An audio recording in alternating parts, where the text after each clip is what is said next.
हरित प्रणाम।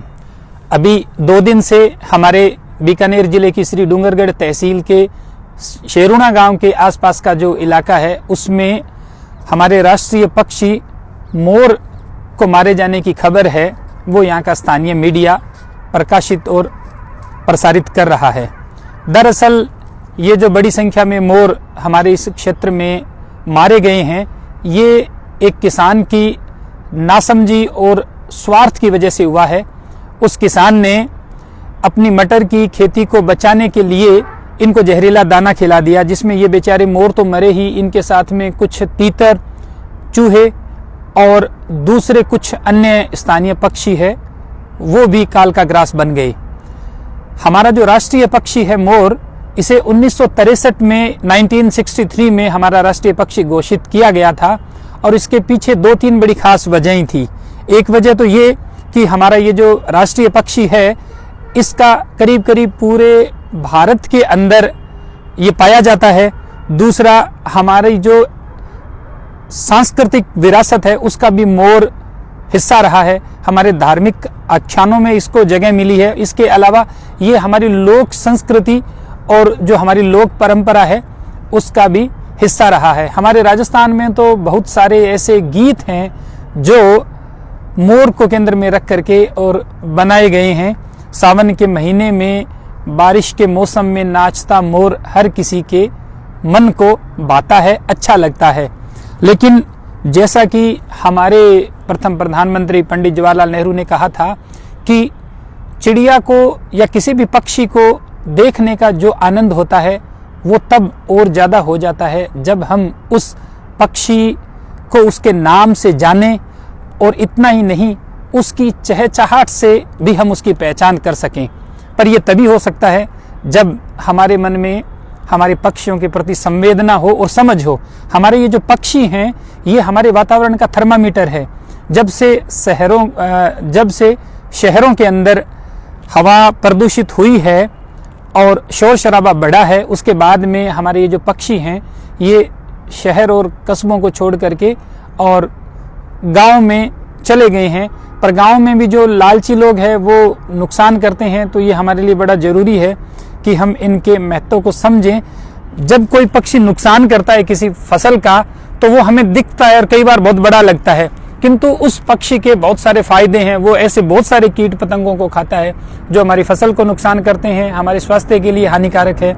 दूसरा, मधुमक्खी, तितली जैसे जो छोटे कीट पतंगे हैं उनका परागण की क्रिया में बहुत बड़ा योगदान है। तो हमें इनके प्रति संवेदनशील होना होगा। देखिए, हम इतने स्वार्थी हो गए हैं कि हम सब कुछ ये चाहते हैं कि हमारे लिए और हमारे बच्चों के लिए हो। आज देखिए कि भारत के अंदर वृद्धाश्रमों की संख्या है वो बढ़ती जा रही है। इसकी वजह क्या है? इसकी वजह यही है कि हमारे बहुत सारे बच्चे, जिनके लिए कुछ लोगों ने बहुत इकट्ठा किया धन, और बाद में उस धन को उन्होंने हड़प लिया और माँ बाप को निकाल के वृद्धाश्रम में भेज दिया। कई बुजुर्ग ऐसे हैं जो वृद्धाश्रम में नहीं है पर उनके अपने घर में बड़ी दुर्गति है। तो हम जिस बच्चे के लिए इतना इकट्ठा कर रहे हैं, इस बात की क्या गारंटी है कि कल को वो एक अच्छा नागरिक बनेगा और हमें सुख देगा? तो जरा थोड़ा सा हम इनको भी अपने परिवार का हिस्सा समझें। ये जो पेड़ पौधे और पक्षी हैं इनको भी हम हिस्सा समझें अपने परिवार का, और एक पारिवारिक, सामाजिक, सांस्कृतिक और धार्मिक जिम्मेदारी के भाव के साथ में हम इनकी सार संभाल करें और इनका हिस्सा है वो इनको ले जाने दें। वैसे हमारा ये जो इलाका है इसकी ये एक बड़ी खास बात है कि यहाँ गाँव में बहुत आसानी से और बड़ी निर्बाध रूप से बिना किसी भय के विचरण करते हुए मोर मिल जाएंगे। विशेषकर हमारे यहाँ जो 500 साल पहले 2 महापुरुष हुए थे, जसनाथ जी और जाम्बो जी, उनके जो अनुयायी जिन गाँव में रहते हैं उन गाँव में बड़े निर्बाध रूप में आपको मोर विचरित करते हुए मिल जाएंगे। किंतु ये हम सबकी जिम्मेदारी है कि हम इनकी सुरक्षा करें। और हमारी ये जो लोक परंपरा, लोक संस्कृति रही है कि बुजुर्ग लोग हैं वो सुबह सुबह पक्षियों को चुग्गा डालते हैं, उसके साथ साथ हम एक काम ये भी कर सकते हैं कि हमारे शमशान घाट की, मंदिर की, या इस तरह की जो भी हमारे पास में सार्वजनिक भूमि है उस भूमि पे इन दिनों में हम चने बो दें या मटर और दूसरी ऐसी चीज का छिड़काव कर दें जो कम पानी या थोड़े बहुत पानी में हो सकती है। तो कम से कम वो उनको खाने को मिल जाएगी, तो वो फिर खेतों की तरफ भी कम जाएंगे। और खेतों में जा रहे हैं, वो अपना हिस्सा ले रहे हैं, तो उसमें हम धीरज रखें। जिन गाँव में हमारे बिश्नोई भाई रहते हैं या जसनाथ जी के अनुयायी सिद्ध भाई रहते हैं, उन गाँव में आप देखिए कि हिरण खेत में चरते हैं, तो वो कब गरीब हुए और कहाँ भूख मरे हैं। तो वो अपना हिस्सा ले रहे हैं, प्रकृति हमें देगी। जहाँ ओलावृष्टि हुई है वहाँ वो लोग भी तो जैसे तैसे करके जीवन निकालेंगे ना, वो किसको दोष देंगे, किस पक्षी को जहरीला दाना खिलाएंगे। तो ये भाव रखना जरूरी है। हमारा ये जो संस्थागत वन है, इसमें हम तो हर साल कुछ सब्जियां लगाते हैं और उसका पर्पज है वो ये है कि उन सब्जियों को पक्षी खाएं।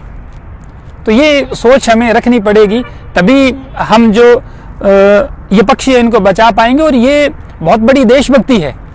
नारे लगाना कोई देशभक्ति नहीं है, वो तो मेरे ख्याल में देशभक्ति का एक ऐसा पक्ष है जिसमें मैं ज्यादा बात न करूं तो ही बेहतर होगा। असली देशभक्ति ये है कि हम हमारे जो संसाधन हैं, हमारा वातावरण है, उससे कितना प्यार करते हैं और उसमें रहने वाले हर एक सजीव के प्रति हमारी जो भावनाएं हैं वो हमारी भावना कैसी है। तो मैं उम्मीद करता हूं कि ऐसी घटनाओं की पुनरावृत्ति नहीं होगी और हम गांव के स्तर पे ये सुनिश्चित करेंगे कि हमारे गांव के जो पक्षी हैं, हमारा जो वन्य जीवन है, पेड़ पौधे हैं, वो सुरक्षित रहें। क्योंकि गांव की ताकत के आगे सरकार की ताकत बहुत छोटी होती है। जब हमारा समाज, हमारा समुदाय जागृत होगा तभी बात बनेगी। हरित प्रणाम, धन्यवाद।